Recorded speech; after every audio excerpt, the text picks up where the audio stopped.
Hello everyone and welcome back to Classic Comics, and today I am reviewing Heroes Reborn #1.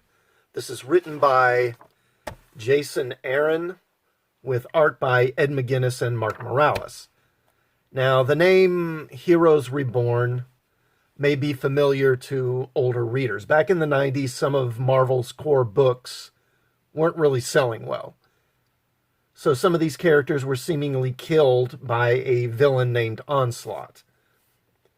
But they weren't actually killed. Instead, they were reborn into this other universe. And some of the top creators who had ditched Marvel to found Image Comics were brought in to do these rebooted titles. You had Jim Lee doing Fantastic Four. Rob Liefeld was doing Captain America. This is the Captain America here. And Will Portacio, however you say it, he was doing Iron Man, I believe. And then there was an Avengers book and a Hulk book too.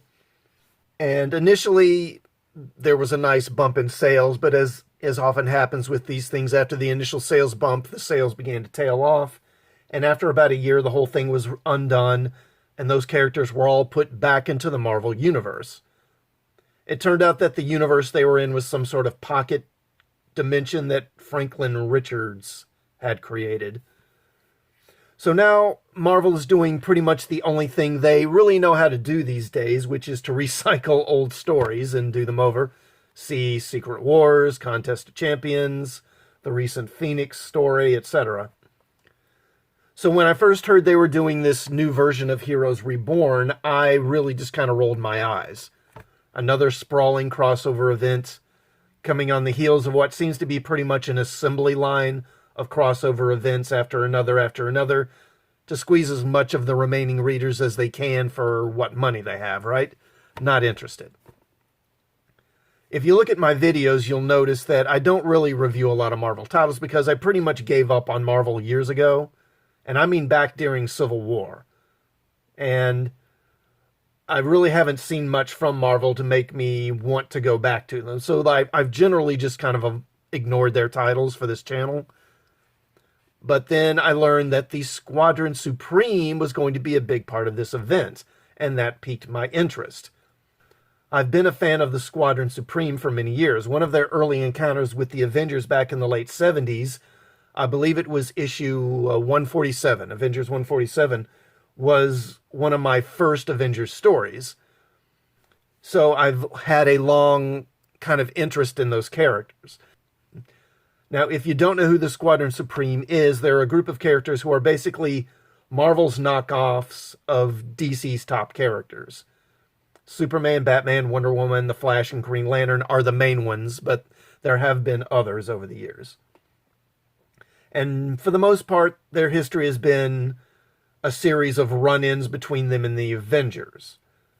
But what really made me a fan was back in the mid-'80s, there was a 12-issue limited series, which is this right here.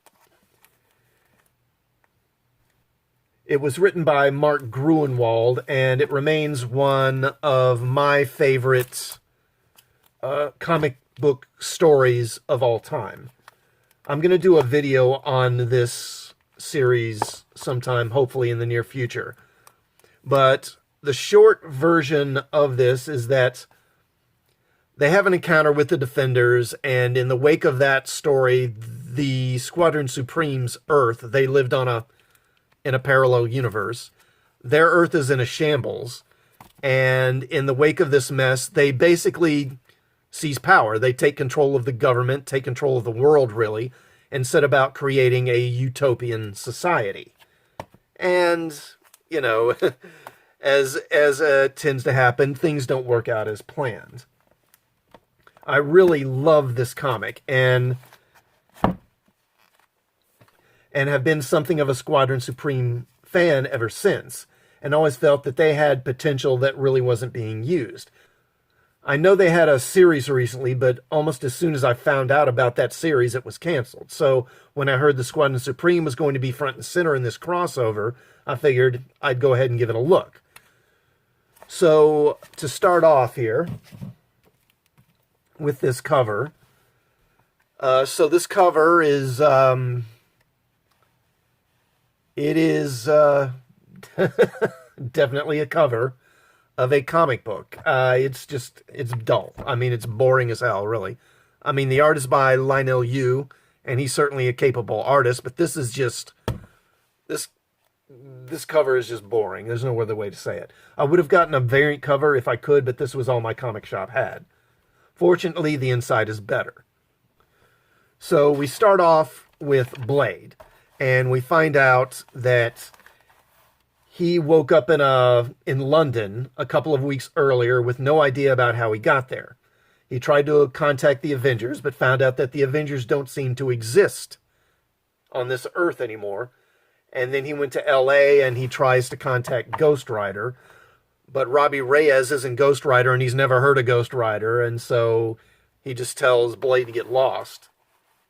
Instead, in this new reality, the world's greatest heroes are the Squadron Supreme. Then we go to the White House and we see Doctor Doom launching an attack on the White House, and he's got the Crimson Gem of Sidorak, which transforms him into the Juggernaut, or Dr. Juggernaut, as he calls himself here. Honestly, I don't care a great deal for Jason Aaron's writing, typically, but Ed McGuinness's art is just awesome in this. I mean, look at that. I mean, is that not fantastic? How can you not like that? And it's not just the Avengers. Most of the familiar faces in the Marvel Universe either don't exist or they've been changed in some way. Jennifer Walters never became She-Hulk because the Hulk, she never met the Hulk because after one of his first rampages as the Hulk, Hyperion sent the Hulk into the negative zone, which obviously he's using kind of like the Phantom Zone is being used by Superman as a prison over at DC. Tony Stark never became Iron Man. The Fantastic Four doesn't exist, so Doctor Doom is Hyperion's archenemy. Now, Congress is being held hostage by the Black Skull, and here we got another awesome two-page spread. So the Black Skull, it's basically Venom, and he runs a Hydra-like organization, and he's an enemy of Nighthawk, who, of course, is the Batman counterpart here. Then we see Dr. Spectrum flying up into orbit to confront another threat, and we see Blade, and he's passing by this statue of Captain America, and apparently Captain America is dead. And we see Tony Stark, and he's not Iron Man, and he's in Washington for some meeting or whatever. Then we see the Blur, who is, of course, the counterpart of the Flash, and he's fighting the Silver Witch, who is kind of a combination of the Scarlet Witch and the Silver Surfer. And then we see Power Princess, who is the Wonder Woman counterpart, fighting the unstoppable Olgog, who is obviously a takeoff of the character of Mangog. Dr. Spectrum flies up to the moon, and then he faces this threat that is approaching, and it turns out that it is Thanos.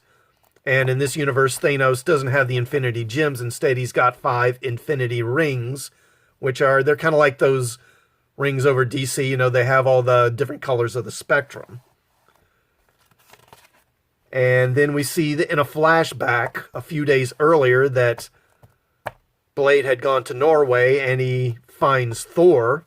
But again, Thor has no idea what he's talking about. He doesn't know anything about Asgard or anything, and tells Blade to get lost. Then we go back to the present, and Nighthawk is fighting these Hydra-type guys, and Black Skull. Then Blade arrives to help him. And then Nighthawk knows who Blade is, but he doesn't know him as a hero. He basically knows it as he says, I know every 2-bit cutthroat in every corner of the globe. So he sees Blade as kind of a villain and a criminal. And Blade helps him to defeat the threat, and they have this confrontation, and then he leaves. And then we go back to the White House, and the president is Phil Coulson, the character, the S.H.I.E.L.D. agent who appeared in the Avengers movies.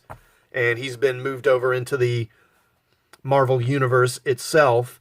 And he seems to maybe be the villain here. He has kind of this villain grin on his face. So I'm guessing that he has something to do with all this. And again, another great 2-page spread where we see these guys facing their villains, and it just looks just freaking fantastic. I mean, McGuiness is just, oh my gosh. And then we have a quick denouement here. Because, of course, since the Avengers never formed, Captain America was never found in the ice and brought into the modern world, so he's still buried out there somewhere. So Blade has gone to the north to find him. And then we also see that Thor angrily slams this drinking horn down on the table, and it transforms into Mjolnir. And then Blade finds Captain America, and it ends there. And then we get a quick kind of little thing of some of the artwork for the series, and then some previews for some other stuff. So, boring cover aside, I quite enjoyed this. I've been a fan of McGuinness's art since he was on Superman back in the 90s, and he's only gotten better over time. Jason Aaron's writing, I mean, it's good enough. I like the premise more than I like the writing, but I don't have any big complaints. It's really the art that is selling this for me. Now, will this turn out to be another Trump allegory? Orange Man bad? I thought that when I saw that the bad guy is the president. So maybe it'll turn out that way. I don't know. I hope not. I'm hoping this is going to be just a straightforward adventure story and not another political diatribe. So this gets a thumbs up from me. I recommend it. Let me know what you think in the comments. And, you know, I understand that event fatigue is real, and a lot of people apparently aren't interested in this. They're just sick of the crossovers. But, again, I haven't been getting all those crossovers. The last crossover event I bought from Marvel was Civil War, which was, what is that, like 14 years ago. So I'm on board for this. Let me know what you think of it in the comments, and please like this video and hit the bell for notifications, and I will see you all next time. Thanks for watching.